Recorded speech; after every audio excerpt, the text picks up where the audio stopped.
உயிரே உறவே தமிழே வணக்கம். ரொம்ப சந்தோஷமாக சிக்காகோவிலேருந்து உங்களோட பேசிகிட்டு இருக்கேன்.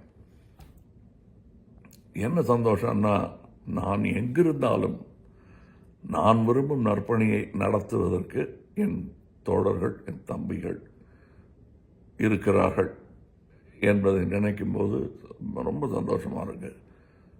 நான் இங்கே வேறு வேலையை வந்தாலும் நற்பணி தன் வேலை என்பதை மறக்காமல் ஞாபகம் வைத்துக்கொண்டு செயல்படும் நற்பணி மன்றத்தாருக்கு எங்கிருந்தாலும் நற்பணி செய்வோம் என்று எப்படி நார்த் அமெரிக்கன் நற்பணி மன்றத்தார் இங்கே வந்தாங்களோ, இயக்கத்தார் இங்கே வந்தாங்களோ,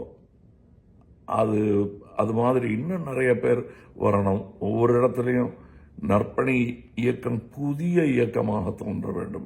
எப்படி நார்த் அமெரிக்காவில் தோன்றிச்சோ அந்த மாதிரி. இப்போ எனக்கு என்ன சந்தோஷம்னா, மதுரையில் மலைச்சாமிபுரத்தில் ஒத்தக்கடை மலைச்சாமிபுரத்தில் இந்த மாதிரி ஒரு டிஜிட்டல் இதை நார்த் அமெரிக்கன் நற்பணி இயக்கமாக ஆரம்பித்து காட்டி முடிச்சுட்டாங்க. நான் அங்கே அந்த விழாவுக்கு வரும் வாய்ப்பு இல்லாமல் தள்ளி தள்ளி போயிட்டே இருந்துச்சு. அப்புறம் நான் கூட்டணிக்காக பிரச்சாரத்திற்கு வந்திருந்த பொழுது நம்மிடம் நான் போய் பார்க்க வேண்டும். அதை பார்த்தபோது பெருமையாக இருந்துச்சு, இன்னும் கவலையாக இருந்துச்சு. அங்கே இருந்த பிள்ளைகள் எப்படி வாய்ப்பு இழந்து இருக்கிறார்கள், வாய்ப்பு கொடுத்தா அவங்க எப்படி மேம்படுவார்கள் என்பதெல்லாம் எனக்கு புரிந்தது. அன்றே பேசும்போது நான் சொன்னேன், நீங்கள் ஒரு லைப்ரரி கட்டுங்க, நான் ஒரு லைப்ரரி கட்டுறேன் அப்படின்னு. நமக்குள்ள நீங்கள் ஒன்று கட்டினா நானும் ஒன்று கட்டுவேன் அப்படின்னு ஒரு போட்டியை ஏற்படுத்தினேன். அந்த போட்டியை உடனே சந்திக்க வேண்டி வரும் என்று நான் நினைக்கவில்லை. மறுபடியும் நார்த் அமெரிக்கன் நற்பணி இயக்கத்தாரும் இங்கே நற்பணி இயக்கத்தாரும் சேர்ந்து அதை பிரமாமாக பண்ணியிருக்காங்க. அந்த பெருமையை உங்களுடன் பகிர்ந்து கொள்ள எனக்கு ஆசை. அதனால தான் இப்போ பேசுகிறேன் உங்க கூட. அருப்புக்கோட்டை கல்லூரணி கிராமத்தில் நாம் சொன்னேன் இல்லையா, அதுக்கு ஆரம்பிச்சிட்டாங்க போட்டியாக. ஒன்று அவங்க செஞ்சுருக்காங்க. ரொம்ப சந்தோஷமாக இருந்தது. முக்கியமாக கல்லூரணி மக்கள் நாங்கள் சொல்லி புரிய வைக்க வேண்டிய அவசியம் இல்லாமல், இது ஒரு தேவை, இதற்கு உதவி செய்ய யாரோ ஒரு கூட்டம் வருகிறது, அவர்களுக்கு நாம் ஆதரவு தர வேண்டும் என்று முடிவு செய்ததனால்தான் இன்று இந்த படிப்பகம் இங்கே இருக்கிறது. எங்களுக்கு முன்னால் தங்கள் தேவைகளை புரிந்து கொண்டு அவர்களுக்கு உதவத்தான் நாங்கள் வருகிறோம், நேர்மையாக வருகிறோம் என்பதை புரிந்து கொண்டு எங்களை ஆதரித்த மலைச்சாமிபுரத்துக்காரங்களுக்கும் சரி, கல்லூரிக்காரங்களுக்கும் சரி நன்றி. இன்னொரு ஊருக்கும் நன்றி சொல்ல வேண்டி இருக்கிறது. அதாவது இப்போ நீங்கள் ஒன்று பண்ணால் நான் ஒன்று பண்ணுவேன்னு சொன்னேன் இல்லையா, அந்த போட்டியின் ஆரம்பமாக ராமநாதபுரம் நான் பிறந்த இடமாக தான் எல்லாரும் பரமக்குடின்னு நம்பிக்கிட்டு இருக்காங்க. அது ஒரு நம்பிக்கை. ராமநாதபுரத்தில் நான் பிறந்த உருவான ராமநாதபுரம் மாவட்டத்தில் இருக்கும் பரமக்குடி வேந்தோணியில் இன்னொரு படிப்பகம் அமைத்திருக்கிறோம். இதுக்கு பணம் எங்கேருந்து வந்ததுன்னா, எங்கிட்ட இருந்து வருது, நார்த் அமெரிக்காவிலேருந்து வருது. ஆனால் அது பெரிய விஷயமே கிடையாது. இன்றைய தேதியில் நாங்கள் செலவு பண்ண பணத்தை இன்னும் ஒரு 50 வருஷம் கழித்து கணக்கு போட்டு பார்த்தோம்னா, இதனால் விளைந்த பயனுக்கு இது செலவே இல்லை அப்படின்னு தான் தோணும். அப்படித்தான் இது இருக்கும். இதிலிருந்து புறப்பட போகும் அறிவாளிகள், அறிஞர்கள், படிப்பாளிகள் எத்தனை பேர் இருப்பாங்கன்னு சொல்ல முடியாது. ஏன்னா படிப்பதுக்கு 10 பேர் வந்தால் போதுங்க.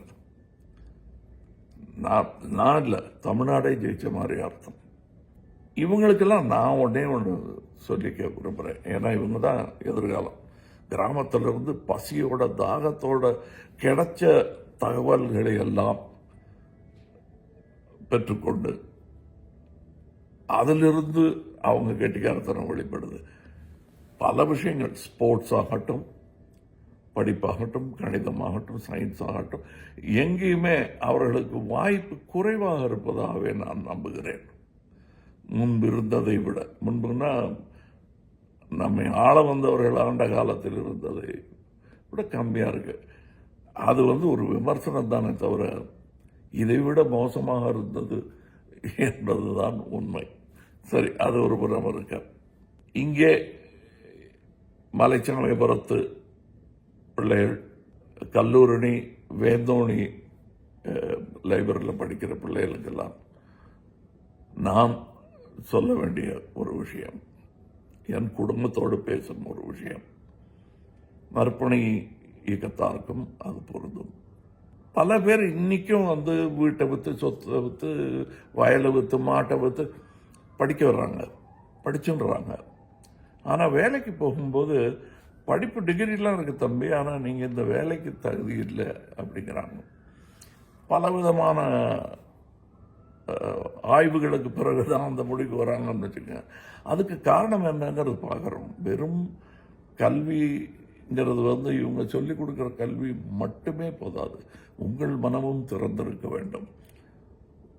ஒரு திறன் மேம்பாடு நீங்கள் செய்ய வேண்டும். திறன் மேம்பாடு யார் கைவிட்டாலும், பணம் கைவிட்டாலும், பந்தம் கைவிட்டாலும் கைவிடாத ஒன்று உங்கள் திறன், நீங்கள் வளர்த்து கொண்ட திறன். அதுக்கு ஒரு சின்ன உதாரணம் நானே. அதை நீங்கள் வளர்த்து கொள்ள வேண்டும். கல்வி என்பது குறிப்பிட்ட ஒரு வரையறைக்குள் அடைக்க முடியாத விஷயம். நீங்கள் எல்லா தகவலையும் பெற வேண்டும். தகவல் பெறும் உரிமை அப்படின்னு சொல்றாங்க. நாம் தகவல் பெறுவது நம் கடமை. அதை எப்படியெல்லாம் பெற வேண்டுமோ அதை அப்படியெல்லாம் வளைந்து நெளிந்து அதை பெற வேண்டியது, பெற்றுவிட்டால் அது நம் திறமை.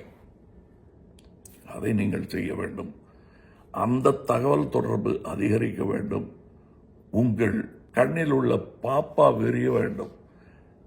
ஜன்னல்கள் எல்லாம் துறக்க வேண்டும். நீங்கள் இந்த உலகத்தில் உள்ள திறமைகளை எல்லாம் கண்டு வியத்தலும் இல்லாமல், இகழுதலும் இல்லாமல் உங்கள் வாழ்வை அமைத்துக் கொள்ள வேண்டும் என்பதுதான் என்னுடைய ஆசை.